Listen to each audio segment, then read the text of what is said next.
Today, I'm going to simulate what would happen if I raised a real Pikachu from birth.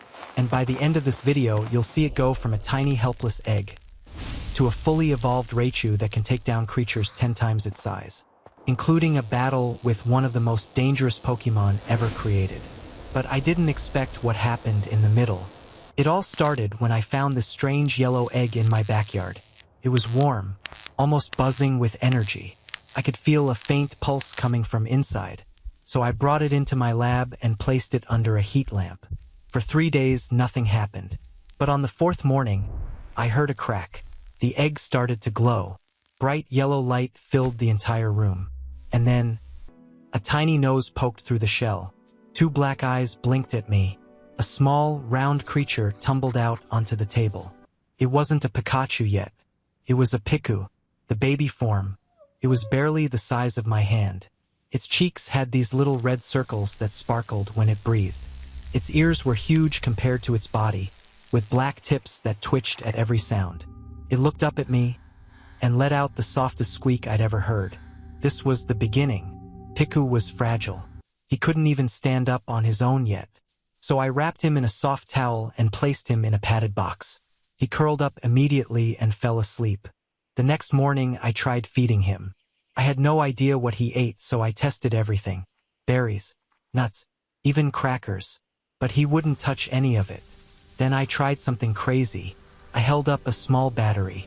His ears perked up instantly. He grabbed it with his tiny paws and pressed it against his cheek. A tiny spark shot out. The battery drained in seconds, and Pichu let out a happy chirp. That's when I realized. He didn't eat food. He ate electricity.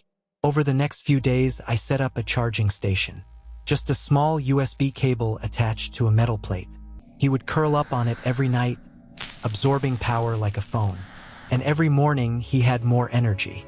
He started running around the room, hopping onto furniture, chasing his own tail. But I knew this box wouldn't be enough for long. So I built him a custom habitat. 3 separate zones. Zone 1, the nest. A cozy corner filled with soft blankets and a heated pad. This is where Pichu would sleep and recharge. I installed a small Tesla coil in the corner so he could absorb energy whenever he wanted. Zone 2, the training grounds. An open space with rubber mats, agility tunnels, and climbing platforms. I added metal poles at different heights so he could practice jumping and boosting his speed. Zone 3, the forest. I filled one side with fake grass, rocks, and small trees. I even added a shallow water dish. This would simulate the wild, a place where Pichu could explore and feel free. I placed him inside. He looked around, eyes wide with wonder. Then he bolted straight to the Tesla coil and zapped himself. His whole body glowed for a second. Then he zoomed across the training ground so fast I almost lost sight of him. He loved it. Now that Pichu had space, I wanted to see what he could actually do. I grabbed a small foam ball and tossed it across the room. Pichu's eyes locked onto it immediately.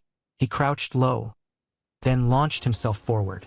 A trail of sparks followed him as he ran. He caught the ball midair and landed perfectly. I couldn't believe how fast he was, so I started training him every day. I taught him to dodge, to jump on command, to release small controlled shocks. At first, he could barely light up a bulb, but after a week, he could power an entire lamp just by touching it. One day, I introduced his first real challenge.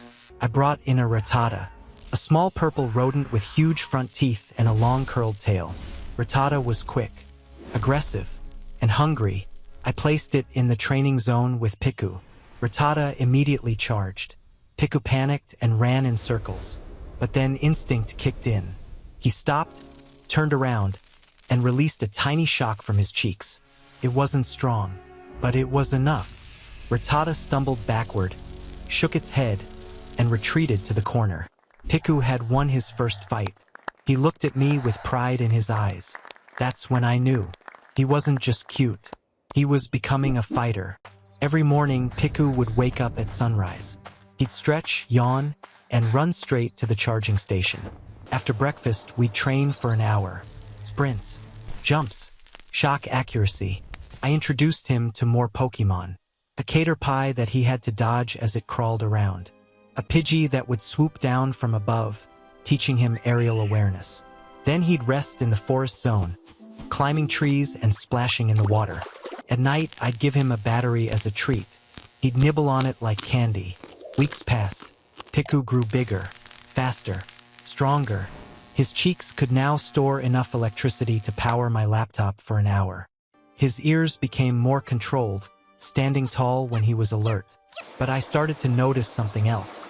He was getting bored. The habitat wasn't enough anymore. He'd stare out the window for hours, watching the sky. I knew what I had to do. One night, I made a huge mistake. I left the habitat door open. When I woke up the next morning, Pichu was gone. I searched everywhere. The kitchen, the garage, the backyard. Nothing. Then I heard a crackling sound coming from the street. I ran outside and froze. Pichu was in the middle of the road, facing down a wild Growlithe. The orange and black striped fire dog was twice Pichu's size. Flames flickered from its mouth as it growled. Pichu's cheeks were sparking, but I could tell he was scared. He was too small, too weak. Growlithe lunged, jaws glowing with embers. I screamed his name, and that's when everything changed. Pichu's entire body erupted in light. Electricity exploded outward in every direction. Growlithe yelped and stumbled backward. Pichu started to grow. His body stretched. His ears became pointer and more defined. His tail extended into a perfect lightning bolt shape. When the light faded, he wasn't Pichu anymore. He was Pikachu. His eyes glowed with pure energy.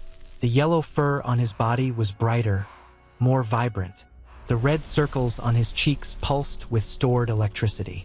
He looked at Growlithe and released a thunderbolt so powerful it lit up the entire street. Growlithe whimpered and ran for its life. Pikachu turned to me, panting but victorious. He'd evolved. I called him back inside. My hands were shaking. I realized I wasn't raising a pet anymore. I was raising something incredible. After that night, I knew Pikachu needed more. So I expanded his world. I built an outdoor enclosure in my backyard, 50 feet wide.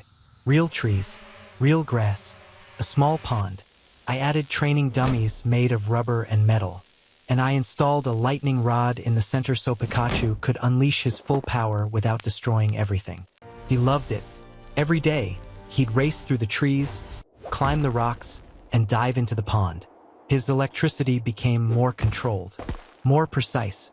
He could now generate bolts on command, aim them at targets, and even store charges for later. But I also started introducing him to tougher opponents. First came a Sandshrew. The armored ground type curled into a ball and rolled at full speed. Pikachu had to time his attacks perfectly to break through its defense.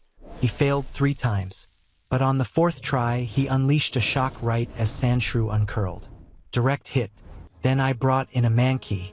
The fighting type pig monkey was fast, aggressive, and unpredictable. It threw punches and kicks from every angle. Pikachu learned to dodge, counter, and use his speed to outmaneuver brute strength. Each battle made him sharper, and one day I decided to test him against something truly dangerous. I contacted an underground Pokémon trainer, someone who specialized in rare and powerful creatures. He agreed to bring one to my facility for a controlled battle. When he arrived, he was carrying a special containment pod. The air around it felt heavy, charged with energy I'd never felt before. Inside was a Lucario, a 4-foot-tall bipedal wolf-like Pokémon covered in blue and black fur. Steel spikes protruded from its chest and the backs of its hands. Its red eyes opened and locked onto Pikachu immediately. This was a fighting and steel type, one of the most dangerous combinations. Steel resists electricity. Fighting moves could crush bones. But what made Lucario truly terrifying was its ability. Could sense auras, read intentions, predict attacks before they happened. Pikachu stepped forward. For the first time, I saw hesitation in his eyes. He could feel it too. This wasn't like the others. The battle began. Lucario moved first, not with aggression but with precision. It circled Pikachu slowly, reading his energy. Pikachu launched a thunderbolt. Lucario didn't even dodge. The steel plating on its body absorbed most of the impact. It barely flinched.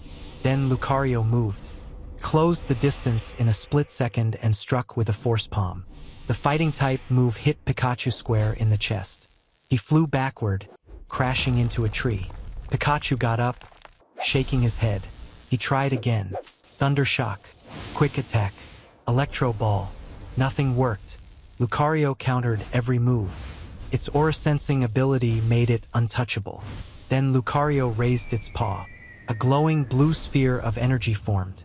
Aura Sphere, a move that never misses. It fired. Pikachu tried to dodge, but the sphere curved mid-air, tracking him. It hit him directly. Pikachu collapsed to the ground.